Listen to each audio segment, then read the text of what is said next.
सर्वप्रथम मां शारदे को मेरा शत नमन। आदरणीय वाइस प्रिंसिपल सर, विद्वान साथियों और प्यारे विद्यार्थियों, आज का जो मेरा मोटिवेशनल स्पीच रहेगा उसमें आपसे कुछ क्वेश्चन भी रहेंगे।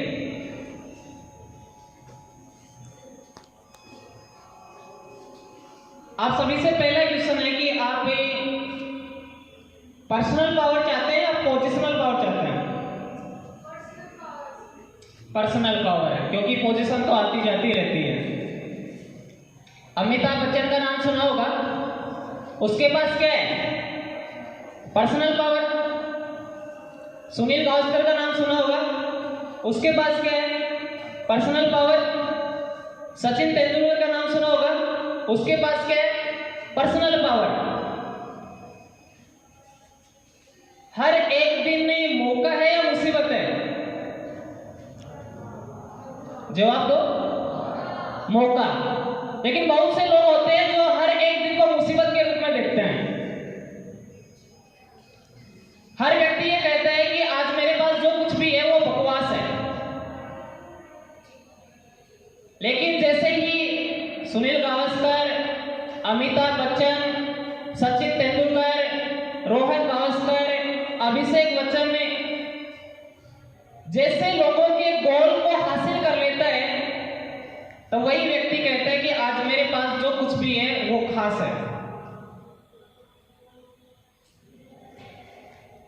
आवश्यकता है उस मौके को तलाशने की, आवश्यकता है एक अवसर को पहचानने की, आवश्यकता है अपने आप को एक सजेशन देने की। हर व्यक्ति के जीवन में पता है किस चीज की कमी है? ऑटो सजेशन की, अपने आप को सुझाव देने की। अगर कोई सुझाव देता भी है तो अपने आप को नेगेटिव सजेशन देता है,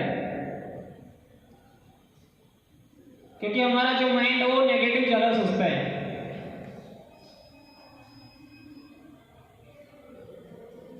उदाहरण के तौर पर आजकल के बच्चे पता है कैसे गाने सुनते हैं? हम किस गली जा रहे हैं, हमारा कोई ठिकाना नहीं। यानी उनका कोई ठिकाना नहीं है। गाने ऐसे सुनोगे तो नेगेटिव सजेशन ही तो मिलेगा।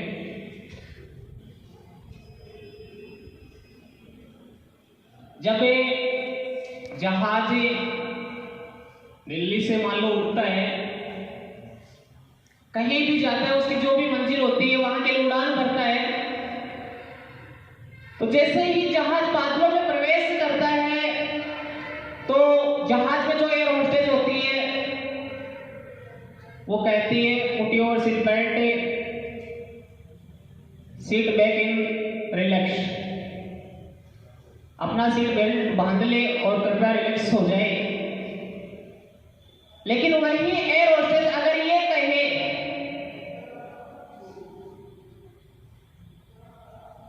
कि हमारा जहाज बादलों में फंस चुका है, सीट बेल्ट बांध ले, कृपया स्ट्रेस ना लें, चिंता ना करें, तो सभी लोग चिंता में आ जाते हैं और वाहे गुरु हमारी रक्षा करना ऐसे शब्दों को काम में लेने लगते हैं, क्योंकि वो नेगेटिव सजेशन दे रही है। इसलिए उन्हें हमेशा यही सिखाया जाता है कि आपको पॉजिटिव सजेशन देना है। और जब वो ये कहती है ना कि सीट बैक इन और रिलैक्स, तब अरे वाह, रिलैक्स तो होना है, आराम तो करना है, और आराम से बैठ जाते हैं। जबकि बात वही है, एक तरफ सकारात्मक सुझाव और एक तरफ नकारात्मक सुझाव दिए जाते हैं। व्यक्ति भी यही कर रहा है, अपने आप को नकारात्मक सुझाव दे रहा है। नेगेटिव मत लेना। मैं आज की युवा पीढ़ी के अनुसार एक उदाहरण आपके सामने रखने जा रहा हूं।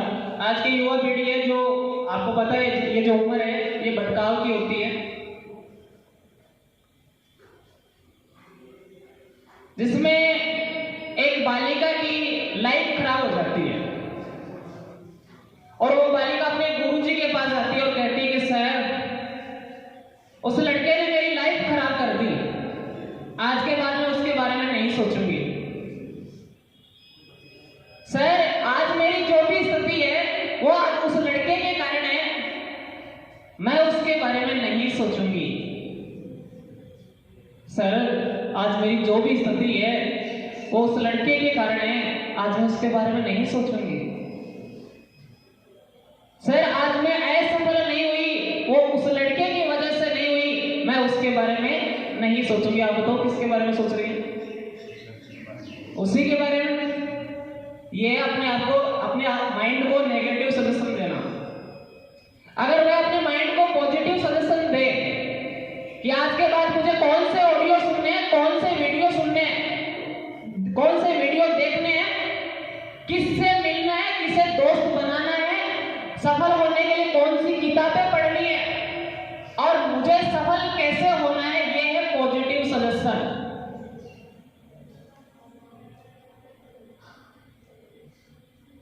अच्छा, एक क्वेश्चन है आपसे कि घोड़ा घुड़सवार को चलाता है कि घुड़सवार घोड़े को चलाता है?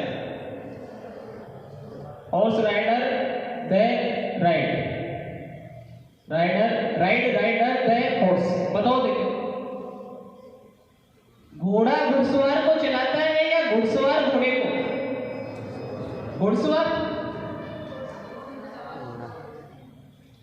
घोड़ा चलाता है। घोड़े को तो आप जब पॉजिटिव सजेशन दोगे तभी तो चलाएगा, पहले तो घुड़सवार ही चलाएगा। एक घुड़सवार है, वो घोड़े को दौड़ा रहा है और घोड़ा दौड़ रहा है। घोड़ा दौड़ते जा रहा है, रास्ते में गड्ढा आता है और घुड़सवार कहता है जंप। घोड़े ने क्या किया?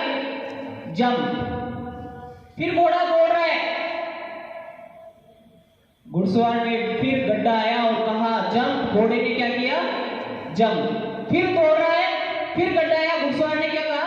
जंप। घोड़े ने क्या किया? जंप।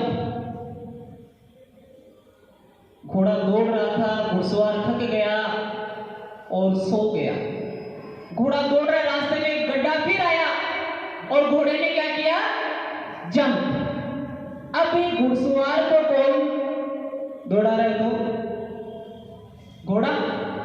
क्यों? क्योंकि उस घुड़सवार ने उस घोड़े के माइंड में पॉजिटिव सजेशन भर दिया कि जैसे ही गड्ढा आए तुम्हें क्या करना है? जंप करना है।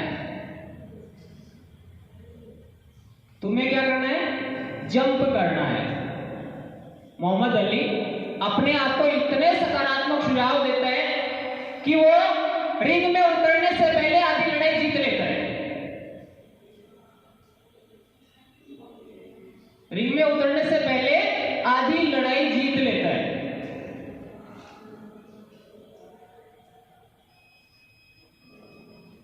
किसी ने कहा है कि कोशिश करने वाले की कभी हार नहीं होती। मेरे हिसाब से इस पंक्ति में कोशिश की जगह मेहनत शब्द होना चाहिए था, क्योंकि कोशिश शब्द को वही व्यक्ति इस्तेमाल में लेता है जिसे अपने आप पर डाउट होता है, अपने आप पर डाउटिंग होता है।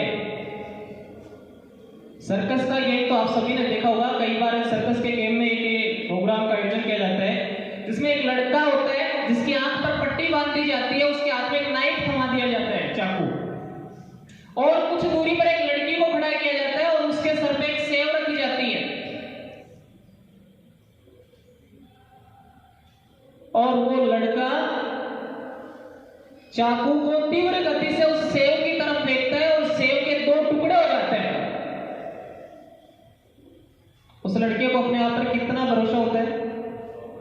100%, मोर देन 100%। वही लड़का उस लड़की के कान में आकर ये कहे कि तू खड़ी रह, मैं कोशिश कर रहा हूं, आई एम ट्राइंग बेस्ट,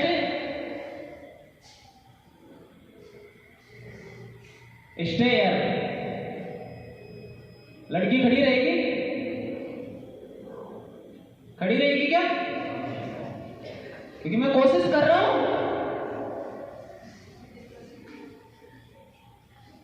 इसका मतलब उस लड़के को अपने आप पर भरोसा नहीं है, डाउट है कि शायद होगा या नहीं।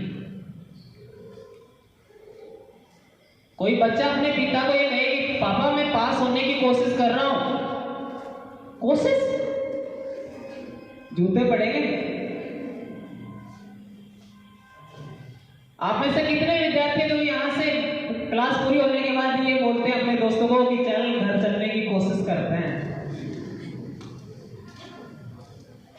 क्योंकि आपको पता है कि घर पहुंचेंगे, कोशिश नहीं, आप ऐसा कभी नहीं कहते हैं। क्यों? बिकॉज यू आर 100% कॉन्फिडेंट, क्योंकि आपको अपने आप पर 100% भरोसा होता है कि मैं घर पहुंचूंगा। कितने लोग ऐसे हैं जो ये बोलते हैं कि चल खाना खाने की कोशिश करते हैं? बोलते हैं क्या? क्यों नहीं बोलते? Because you are 100% confident. कोशिश शब्द को वही व्यक्ति इस्तेमाल में लेता है जिसे अपने आप पर पूरी तरह से डाउट होता है। दो राजा थे, एक समृद्ध राजा था, एक शक्तिशाली राजा और एक कमजोर राजा। उस कमजोर राजा के गुप्तचरों ने उसे बताया कि हमारा जो पड़ोसी शक्तिशाली राजा है वो 3 दिन बाद हमारे राज्य पर अटैक करने वाला है, हम नहीं बचेंगे, वी नो मोर, हम नहीं रहेंगे। राजा चिंता में आ गया कि अब क्या होगा। विद्वानों की एक सभा बुलाई, हमें क्या करना चाहिए? विद्वानों ने कहा कि अब हमारे पास कोई उपाय नहीं है, अब हम नहीं रहेंगे। उन्हीं विद्वानों में एक 23-24 साल का युवा था, उसने कहा कि राजा जी हमारे पास एक उपाय, एक चांस है। बोले क्या? बोले क्यों ना हम आज रात को ही उनके राज्य पर आक्रमण कर दें।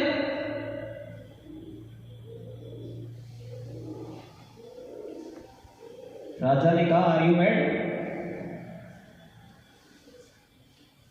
खरबूजे पर चाकू गिरे या चाकू पर खरबूजा गिरे, कटना किसको है? खरबूजे को। कोई उपाय बता, कोई दूसरा उपाय बता। बोले राजा जी इसके अलावा और कोई उपाय नहीं है, केवल यही एक चांस है।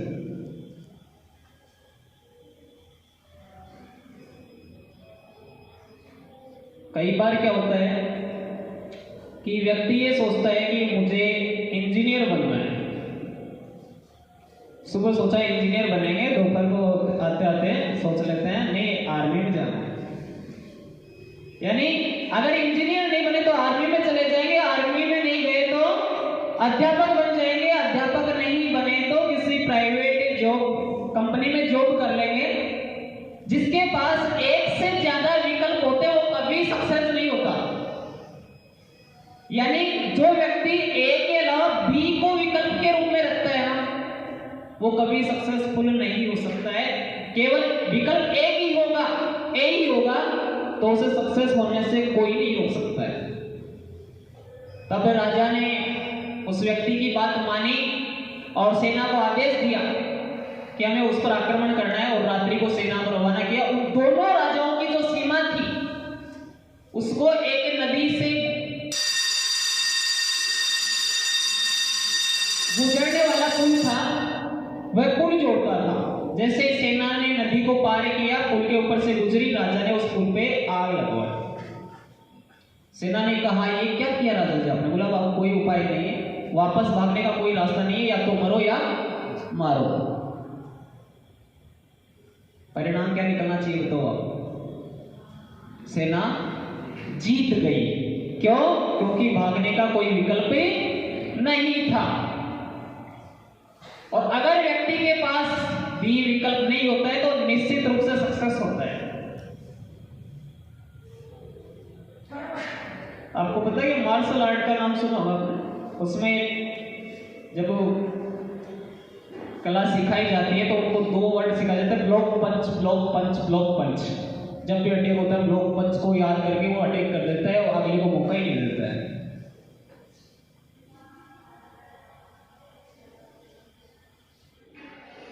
कहने का मतलब ये है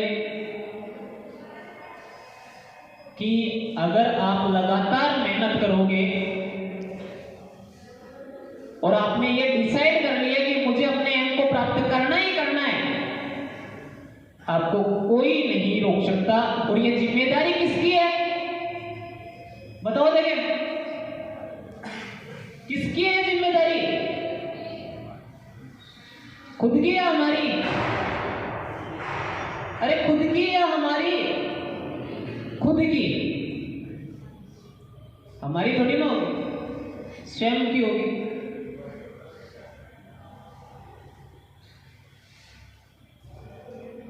हो सकता है रास्ते में बहुत सारी मुसीबतें आए। एक राजनाथ स्वामी नाम के व्यक्ति थे, उन्होंने कहा कि एक पानी की कमजोर बूंद होती है, वो अगर निरंतरता के साथ किसी पत्थर पर गिरे तो वह उस पत्थर को भी चीर देती है। तो आवश्यकता किस बात की है? हमारी मेहनत में निरंतरता की। किसकी आवश्यकता है? निरंतरता की। सर्दी हो, गर्मी हो, बरसात हो, कैसा भी मौसम क्यों ना हो, पढ़ाई का जो समय आपने निर्धारित कर लिया, उसी समय के साथ किसी प्रकार का कोई समझौता नहीं होना चाहिए। समय का अभाव है क्योंकि बेल बज चुकी है, इसलिए ज्यादा नहीं बोलूंगा, हालांकि वैसे भी बोल गया हूं। तो सबसे पहली आवश्यकता है निरंतरता की। और आपके पास जो एक कोर्स है ना, इसको आप लगातार लेते रहो। हालांकि आपको बहुत सारे लोग बीच में बाधा बन के रोकने का प्रयास करेंगे, लेकिन उनकी तरफ आपको ध्यान नहीं देना है। अंत में दो पंक्तियों के साथ मैं अपनी वाणी को विराम देना चाहूंगा। निगाहों में मंजिल थी, गिरे और गिरकर संभलते रहे। निगाहों में मंजिल थी, गिरे और गिरकर संभलते रहे। हवाओं ने बहुत कोशिश की, मगर चिराग आंधियों में भी जलते रहे।